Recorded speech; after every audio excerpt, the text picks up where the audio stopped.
Ayahku adalah dewa perang. Bab 741. Zui Fengzi sangat marah. Beraninya kamu mengucapkan 3 kata ini berulang kali. Kenapa kamu menyebut kami pembohong? 7 kakak laki-laki di sebelahnya segera berteriak di saat yang sama. Tuan Tunyun, Anda harus menjelaskannya. Menurut Anda mengapa kami berbohong? Tuan Tunyun akhirnya mengatakan hal lain. Stabil secara emosional. Pertama, seluruh sekte raungan naga kita telah ditundukkan oleh Tuan Guan, Guan Qianjun. Tidak peduli 9 wakil pemimpin atau majikan kita, mereka semua tunduk pada Tuan Guan. Bisakah kamu menghadapi Tuan Guan, yang bahkan harus dipatuhi oleh tuanku? Jadi, kamu berbohong. Tiba-tiba, 8 anggota faksi Maoshan dipukuli hingga babak belur di luar dan lembut di dalam. Semua orang saling memandang. Mereka semua tampak seperti sedang melihat hantu. Apakah sekte harimau naga benar-benar ditaklukkan oleh Guan Qianjun? Di ujung lain telepon terdengar kata-kata guru Tunyun yang tampaknya tidak emosional. Kedua, kami baru saja melihat semua yang terjadi di tepi danau melalui teleskop astronomi pemindai kode di Golden Summit. Putri Tuan Guan memukuli kalian berdelapan hingga berkeping-keping. 16 pisau terbang putri kecil itu bisa menembus pantatmu tanpa ada yang menyadarinya. Saya memutuskan untuk melindungi harga diri Anda, jadi saya tidak akan mengatakan apapun lagi. Jadi, kamu berbohong. Tiba-tiba, Zui Fengzi sangat marah sehingga dia lembut di luar dan lembut di dalam, dan merasa sangat bersalah. Seluruh tubuh saya gemetar, dan saya sangat malu sehingga saya ingin mencari lubang di tanah dan merangkak ke dalamnya, hanya untuk tetap di sana. Karena dunia ini tidak berharga, saya tidak akan pernah keluar lagi. Hidung sapi lainnya serupa. Tiba-tiba, Zui Fengzi menutup telepon. Dia menarik napas dalam-dalam beberapa kali dan memasukkan kembali ponselnya ke sakunya. Dia berkata tanpa ekspresi, mari kita bawa Qiu Dabiao kembali menemui Raja Wei Tian dalam misi. 7 newbie lainnya dengan cepat mengangguk dan mengiyakan. Mereka mengangkat kepala tinggi-tinggi dan berjalan ke depan. Sepertinya apa yang baru saja terjadi tidak pernah terjadi. Hanya 8 hidung ini. Sejak saat itu, saya mengalami mimpi buruk yang tidak dapat dijelaskan setiap malam. Ini seperti terjebak di dalam rumah yang sangat gelap di mana Anda tidak dapat melihat apapun. Suara Master Tunyun yang tenang namun mematikan terus terdengar dari segala arah. Kamu berbohong, kamu berbohong, kamu berbohong. Pembohong akan memotong penisnya. Setelah kembali, Zui Fengzi secara alami melaporkan masalah ini kepada atasan langsungnya, pemimpin sekte Maoshan. Kepala sekolah sangat marah. Guan Qianjun pemberani. Beraninya kamu mengalahkan ke-8 murid elit Maoshan mereka sampai mati. Tetapi, setelah mendengar bahwa sekte harimau naga sebenarnya telah berubah dari musuh Guan Qianjun menjadi seseorang yang pernah dia tangani dan taklukkan, mau tak mau dia merasa bingung. Jadi dia pun menelepon dan menghubungi Master Tunyun. Guru Tunyun hanya meminta gurunya, yang tidak melanjutkan retret, untuk menjawab panggilan tersebut. Meski status Shanghai Zhenren di dunia tidak setinggi Taisan Beidou, namun tetap cukup penting. Apa yang dia katakan tentu saja sangat tegas. Pemimpin sekte Maoshan, yang satu generasi lebih muda, terkejut setelah mendengar ini. Akhirnya, dia bertanya dengan hati-hati, Tuan Shanghai, apakah Anda menganggap serius semua yang Anda katakan? Master Shanghai tersenyum dingin, apakah saya akan berbohong kepada Anda tentang masalah ini? Apakah saya akan berbohong kepada Anda tentang reputasi seluruh sekte harimau naga kita? Jika Anda tidak mempercayainya, pergilah dan tantang keagungan Tuan Guan. Lihat apa yang akan terjadi pada faksi Maoshan. Lalu dia menutup telepon. Meskipun perkataan guru Shanghai agak arogan, Maoshan Changjiao tidak berani menganggapnya, tetapi mulai memikirkannya. Masalah ini, dia bahkan tidak memikirkannya lama sebelum dia memberi perintah. Sebelum dia melakukan panggilan ini, dia telah menyatakan kepada semua orang bahwa dia akan membalas dendam pada Guan Qianjun. Dapatkan wajahmu kembali. Jika tidak, bagaimana sekte Maoshan bisa mendapatkan pijakan di dunia setelah berita ini menyebar? Oleh karena itu, wakil pelatih kepala Zui Fengzi dan yang lainnya mengasah pisau mereka dan mengatur personel mereka untuk pergi ke kota Yunhai mencari Guan Qianjun untuk menyelesaikan rekening.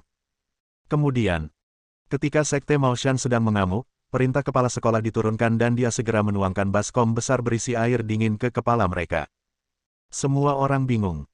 Perintah ini adalah Anda tidak boleh membalas dendam pada Guan Qianjun. Bahkan jika Anda bertemu dengannya di masa depan, Anda harus menghormati hantu dan dewa dan menjauh. Jika jaraknya tidak jauh, maka Anda harus minggir dan biarkan dia lewat terlebih dahulu. Kata-kata ini, Zui Fengzi dan semua hidung sapi terbakar di luar dan empuk di dalam, dan mereka semua bertanya mengapa. Tetapi karena masalah ini sangat penting, kepala sekolah hanya memberitahu Zui Fengzi tentang hal itu. Setelah mendengar ini, ekspresi Zui Fengzi berubah drastis, dan dia tiba-tiba sadar. Dia juga melepaskan gagasan balas dendam terhadap Guan Qianjun. Saya hanya menyembunyikan masalah ini secara diam-diam. Sekte Maoshan tidak mempertimbangkan apakah mereka akan kehilangan pijakannya di dunia jika berita tentang kejadian ini menyebar. Faktanya, pemimpin Sekte Maoshan masih ingin agar masalah ini menyebar.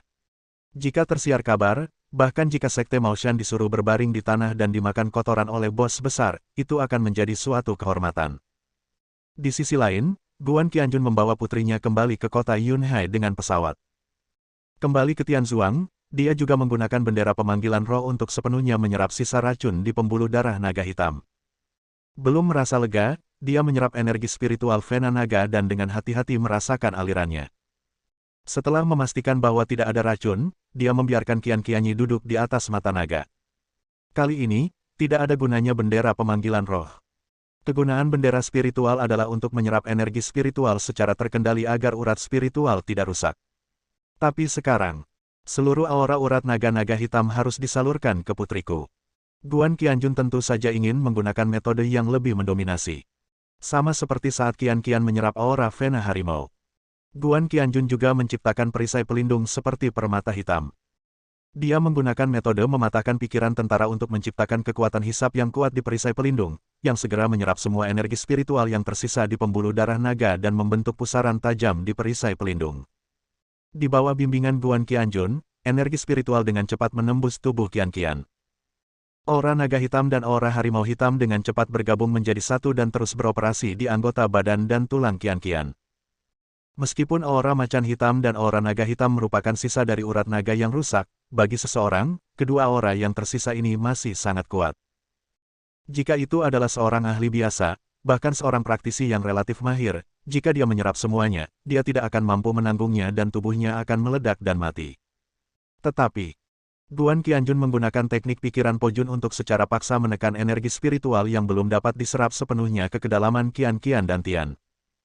Mulai saat ini, selama boneka kecil itu rajin berlatih dan terlibat dalam berbagai pertarungan praktis, dia akan mampu mengasah dan mengintegrasikan energi spiritual tersebut sedikit demi sedikit. Semakin kuat dan kuat, semakin dekat dengan tujuan permaisuri. Selain itu, Guan Qianjun juga menemukan bahwa energi spiritual yang muncul dari porselen biru dan putih dan menyelamatkan ribuan nyawa sedikit lebih lemah dibandingkan energi spiritual naga dan harimau, tetapi juga tampak lebih misterius dan magis. Bahkan, Dewa Perang tertinggi juga merasakan bahwa energi spiritual ini seperti perpaduan energi yang lebih kuat, bahkan tak terbatas. Mungkin, dengan mengandalkannya, kita bisa membuka dunia yang lebih indah di masa depan. Dan, sangat mungkin juga pancaran energi spiritual ini. Ini akan menjadi kunci untuk membuka harta misterius keluarga Su. Tentu saja, terlepas dari apakah dia bisa membuka harta karun itu atau tidak. Guan Qianjun merasa puas karena dia bisa menyelamatkan ribuan nyawa dan masih memiliki seorang putri yang sangat berharga. Aura naga dan harimau terserap seluruhnya. Qian bahkan lebih kuat. Trik favoritnya adalah langit berbintang. Saat diaktifkan, ia benar-benar dapat membentuk ribuan bintang bersinar di langit malam, memancarkan suasana dingin yang tiada habisnya. Hanya dengan satu gerakan ini, Qian dapat langsung membunuh sebagian besar pembudidaya tingkat rendah. Teruslah berlatih seperti ini. Guan Qianjun sepertinya melihat permaisuri emas yang bersinar, Dewa Perang, bangkit. Ini sudah hampir larut malam. Setelah Guan Qianjun membantu putrinya mengkonsolidasikan aura naga dan harimau sepenuhnya, dia membawanya kembali ke Tianzhuang. Meskipun dia sudah lama kembali, dia tidak memberitahu Shen Feixue. Kedua ayah dan putrinya juga ingin membuat kejutan untuk Nona Shen, jadi mereka menyelinap masuk. Mereka bertemu dengan beberapa pelayan di jalan, dan mereka segera menyuruh mereka diam. Pembantu, dia mengambil inisiatif dan menunjuk ke lantai 3. Terdengar semburan suara piano yang merdu. Bab 742. Qian tiba-tiba merasa rileks dan bahagia, dan dia berkata dengan sedikit bangga, "Ayah, pernahkah kamu mendengar bahwa wanita yang kutemukan untukmu juga pandai bermain piano? Kudengar Feixue adalah pemain piano kelas 8. Kamu akan sangat beruntung di masa depan. Jika kamu sedang kesal dan marah, dengarkan saja Bibi Fei Sue memainkan piano untukmu. Saya jamin kamu akan tenang. Guan Qianjun tertawa terbahak-bahak. Lalu dia sedikit mengernyit. Itu bagus, tapi yang sedikit aneh adalah piano yang dimainkan bibimu kurang tenang. Sepertinya dia sedikit kesal. Suara pianonya sepertinya agak tidak sabar. Mata Qian membelalak, jadi, ayah, maksudmu Fei Xue mengalami beberapa masalah dan ingin menyelesaikannya dengan bermain piano, tapi bukan saja dia tidak menyelesaikannya. Sebaliknya, kamu tampak lebih mudah tersinggung. Mata Guan Qianjun berbinar, dan dia dengan lembut mencubit telinga bayi kecil yang lucu itu untuk menunjukkan persetujuannya. Dia memang putriku. Dia benar-benar memahami maksud ayahnya dengan sangat baik. Ayo pergi. Ayo kita lihat masalah apa yang dialami Fei Xuemu. Qian melambaikan tangannya dengan penuh semangat, ayo pergi. Ayah. Pergi dan lihat masalah apa yang dialami wanita yang kutemukan untukmu. Guan Qianjun, ini. Wajah lamanya memerah. Ayah dan anak perempuannya menyelinap ke lantai 3. Di ruang tamu yang mewah dan luas, Shen Fei Xue duduk di depan piano dengan punggung menghadap mereka, tubuh bagian atas tegak, seolah sedang berkonsentrasi bermain piano. Tekniknya memang cukup bagus. Kebanyakan orang tidak bisa mendengar rasa kesal dalam permainannya, tapi mereka hanya menganggap melodinya cukup bagus. Yang ada hanyalah telinga dewa perang tertinggi yang tiada taraf. Ayah dan putrinya hanya berdiri di belakang dan mengaguminya dengan tenang. Namun, sudut pandang yang besar dan yang kecil sedikit berbeda. Anak itu jelas menikmati suara piano Shen Fei Xue, sementara Guan Qianjun menatap punggung anggun Fei Xue yang cantik. Matanya hangat melihat pemandangan ini, seolah-olah serigala ganas telah melihat mangsanya secara umum. Mengingat peristiwa mengharukan yang terjadi dengan Shen Fei Xue, saya benar-benar tidak tahan. Tiba-tiba, suara piano Shen Fei Xue berhenti. Dia menghela nafas pelan dan berbaring lemah di atas kunci. Dia juga mengangkat tangan lembutnya dan memeluk kepala kecilnya. Lucu sekali seperti itu. Lao Guan, kapan kamu kembali? Sulit sekali, saudari. Aku hanya menunggumu kembali. Menyelamatkan nyawa itu seperti memadamkan api. Sialan, membawa Qian untuk membalas dendam, pikirku pada awalnya. Apakah ada bahayanya? Tapi semakin aku memikirkannya sekarang, semakin kupikir kalian berdua hanya akan jalan-jalan saja, ya. Di sini, dua pria yang mendengar keluhan Shen Fei Xue mengangkat bahu mereka pada saat yang bersamaan. Tampaknya Shen Fei Xue agak mengerti. Sepertinya kita benar-benar akan melakukan perjalanan. Qian menarik jari Guan Qianjun dan berkata dengan suara yang hanya bisa didengar oleh ayah tuanya, Papa. Papa, sepertinya bibiku benar-benar bermasalah seperti yang kamu katakan. Dengar, dia telah belajar bersenandung dariku. Guan Qianjun tertawa terbahak-bahak. Melihat punggung Shen Fei Xue yang kesal, tiba-tiba saya merasa sedikit tertekan. Apa yang terjadi pada gadis ini dan mengapa dia menjadi begitu depresi? Kelihatannya sangat membosankan. Saat ini, dia mendengar suara pelan si kecil imut datang dari sampingnya. Baiklah, ayah, aku akan kembali ke kamarku dulu. Tolong jaga Fei Xue dengan baik dan buat dia bahagia. Kata Qian sambil berbalik dan hendak berjalan keluar. Guan Qianjun tercengang, hah? Kamu belum pernah melihat bibimu Fei Xue. Dia sangat merindukanmu. Qian menggelengkan kepalanya, sedangkan aku akan menyimpannya sampai besok.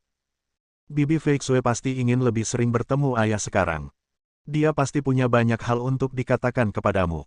Bagaimana aku bisa begitu kejam seperti cahaya bohlam, kan? Guan Qianjun, ini. Dia berkata dengan lemah, itu. Bagaimana mungkin? Qian menggelengkan kepalanya dan menghela nafas, oh. Melihat cara ayah melihat punggung Fei Xue barusan, aku tahu bahwa aku sedang berdiri di area terlarang anak-anak dan aku harus pergi. Aku tidak mengerti dunia dewasamu, dan aku tidak bisa memahaminya. Selamat tinggal, ayah. Dia berbalik dengan anggun. Guan Qianjun, ini. Aku pergi. Apakah semua anak zaman sekarang begitu peka? Melihat punggung Shen Fei Xue yang bergerak dan anggun, Guan Qianjun berjalan dengan lembut. Shen Fei Xue masih tenggelam dalam pikirannya sendiri. Wajahnya sedikit pucat, dan dia bahkan memiliki lingkaran hitam di bawah matanya. Namun, Shen Fei Xue tidak bisa tidur nyenyak, tapi dia tetap cantik menawan. Dia dengan lemah mengambil cermin kecil dari samping, memandang dirinya sendiri, dan menghela nafas dengan sedih, aku belum tidur nyenyak beberapa hari terakhir ini, tidak nyenyak sama sekali, Lihat wajahku, aku akan mengubah diriku menjadi wanita berwajah kuning.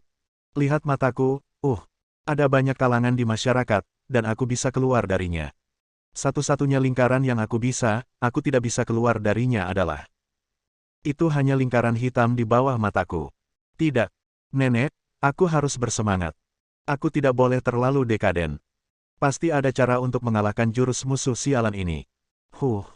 Setidaknya, aku ingin menjaga penampilan cantikku. Kalau tidak, Guan Qianjun sialan itu pasti akan menyerah saat dia melihatku terlihat kuyu dan tidak menarik. Dia tetap pria yang luar biasa, tapi kita tidak bisa membiarkan dia terobsesi dengan wanita cantik lainnya. Ucap Jili Guala sambil berpose di depan cermin kecil dan tak henti-hentinya menyemangati dirinya. Tiba-tiba, Shen Feixue merasa ada yang tidak beres.